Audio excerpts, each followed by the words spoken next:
Je suis donc Pierre Gény, je suis le secrétaire perpétuel de l'Académie des sciences d'outre-mer. Et je voulais tout d'abord remercier Olivier Garot de son accueil et de l'organisation de cette journée. Parce que, indiscutablement, notre partenariat, il est ancien. Je crois qu'on a quelque chose à vous présenter aujourd'hui qui est vraiment fini et extrêmement intéressant sur tout le travail que nous avons mené. Alors, je dirais quelques mots sur l'origine de ce travail. Nous avons commencé en 2013. Nous avons commencé en 2013, un peu dans la foulée de ce qui avait été fait depuis des années, dictionnaire de la francophonie dont s'était occupé Michel Guilloux, etc. Et on a conçu, nous, Académie des sciences d'outre-mer, qui nous intéressait par définition, par vocation, à tous les pays du monde. Nous avons estimé que la langue française évoluait considérablement dans les pays francophones. Et pas dans un sens de la créolisation, en quelque sorte, mais dans un sens différent, c'est-à-dire avec l'utilisation d'un certain nombre de mots dans d'autres sens, par exemple, mais ça dans une langue française. Je pense que c'est important parce que les choses ont toujours besoin d'être précisées. Et nous, en tant qu'Académie, nous avons jugé nécessaire d'établir un dictionnaire de ces synonymes, de ces mots qui sont de partout, qui sont du Québec comme ils sont d'Algérie ou des Antilles, etc. Et sur ces bases-là, nous avons en effet rencontré la même sollicitude, et Olivier le disait tout à l'heure, existant au sein de Lyon 3 et de l'équipe de la francophonie à l'époque, parce que c'était un projet qui mûrissait aussi ici. Donc c'est une coalition normale. Je crois que donc c'est un partenariat qui est tout à fait légitime.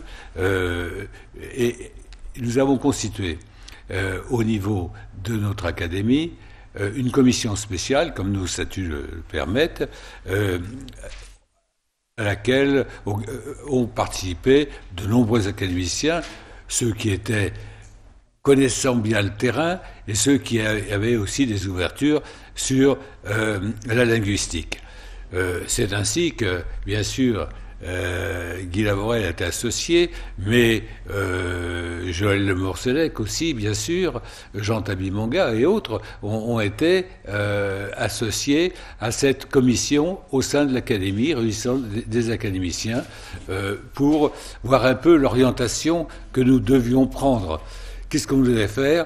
Est-ce qu'on allait faire encore un dictionnaire papier, machin, avec relever les choses un peu partout? Est-ce qu'on allait faire quelque chose de plus dynamique et qui s'oriente vers la jeunesse et les nouvelles technologies? Qu'allait-on faire?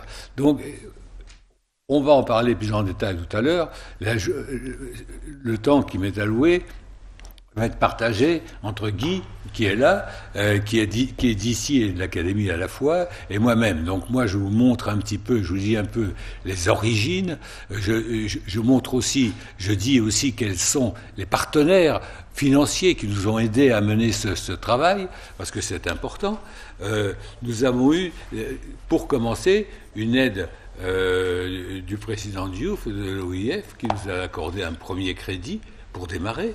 Et qui a jugé qu'en effet c'était important de voir ce que c'était désormais, que c'est ce français des Outre-mer, ces synonymes, ces mots que l'on se jetait en revenant de voyage au visage de ceux qu'on rencontrait en disant voilà, à Yaoundé on dit ça, ou à Bamako on dit ça, etc.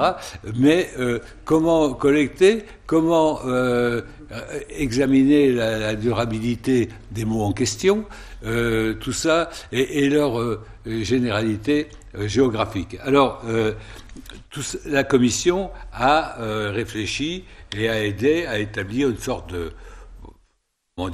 cadrage de ce que devait être ce dictionnaire, en disant qu'il fallait privilégier indiscutablement le numérique. Alors, d'autres partenaires, à ce moment-là, financièrement, nous ont accompagnés. La délégation générale à la langue française nous a aidés. Le fonds de recherche du Sénat nous a aidés. Le ministère français des Outre-mer également, enfin, etc.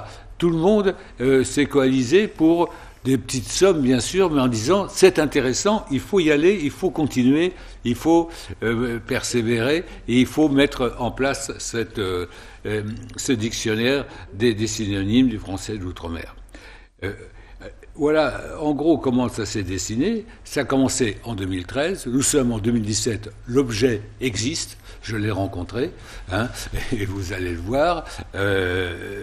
Guy vous présentera un PowerPoint. Donc, le mot n'existe pas encore en langage des Français d'outre-mer. Mais enfin, on trouvera peut-être un terme qui sera le meilleur. Et il va vous le présenter pour vous montrer un peu ce qu'il en est. Sachez que maintenant... nous avons également évolué beaucoup. Alors, à l'Académie, vous avez un site pour consulter, bien sûr, en ligne, ce dictionnaire. Alors, je sais aussi, j'en ai parlé il y a quelques mois ou quelques semaines avec Jean-Tabi Manga, qui m'a dit « Ah ben oui, mais c'est nous, Africains, on veut aussi que ce soit du papier. » Alors, bon, c'est des choses qu'on examinera, bien sûr. C'est des choses qu'on examinera. Mais ça peut être l'avenir. Ce qui est important pour l'instant, c'est que ce dossier, qui n'est pas du tout figé, et qui a bénéficié de l'aide des étudiants de Sangor, etc., pour encore une fois valider les mots, que ceci soit consulté et ça continue à évoluer. Pour nous, ce dictionnaire de l'Académie des sciences outre-mer et de l'Institut de la francophonie, c'est vraiment quelque chose de vivant et quelque chose qui doit s'adresser avant tout aux jeunes. Alors, et c'est à ce titre d'ailleurs que ces différents partenaires financiers nous ont donné quelques moyens parce qu'ils ont dit ça nous intéresse parce que la langue, il faut qu'elle vive. Alors je ne sais pas si demain l'Académie française prendra en compte tous les résultats qui sont sont issus de ces travaux, mais moi je le crois. Je crois sincèrement que notre langue est appelée à évoluer. C'est sa sécurité, à mon avis, c'est son avenir. Et il ne s'agit pas du tout de barbarisme, il s'agit vraiment d'emplois réels correspondant à une logique grammaticale en plus, etc., une orthographe et autres. C'est pas du tout une sous-production. Je crois qu'il faut dire ça. C'est une production actuelle du mouvement du français langue internationale. Et, c'est à ce titre que l'Académie s'est engagée. Elle poursuivra, je me suis engagé auprès, en tant que perpétuel, on peut faire des choses comme ça, je me suis engagé auprès d'Olivier. On va continuer à travailler, à perfectionner, à compléter, mais dès maintenant, ça existe, c'est consultable, c'est travaillable pour tout le monde. Et donc, Guy, maintenant, va vous présenter ce PowerPoint. Il y aura des questions, ça sera un peu la deuxième partie de cette intervention. Voilà comment je voulais vous présenter les choses rapidement, mais sachez que nous, on garde cette commission à l'intérieur de l'Académie, et nous allons, à la suite de la journée d'aujourd'hui, dans les jours qui viennent, la date est en train d'être discutée, on va faire aussi un aspect point presse à Paris sur le dictionnaire. Parce que déjà un certain nombre de personnes de l'audiovisuel nous ont fait savoir qu'ils y comptaient beaucoup et que pour eux c'est très important, et voilà. Et ils demandent déjà tous à voir le PowerPoint pour discuter. Voilà où nous en sommes.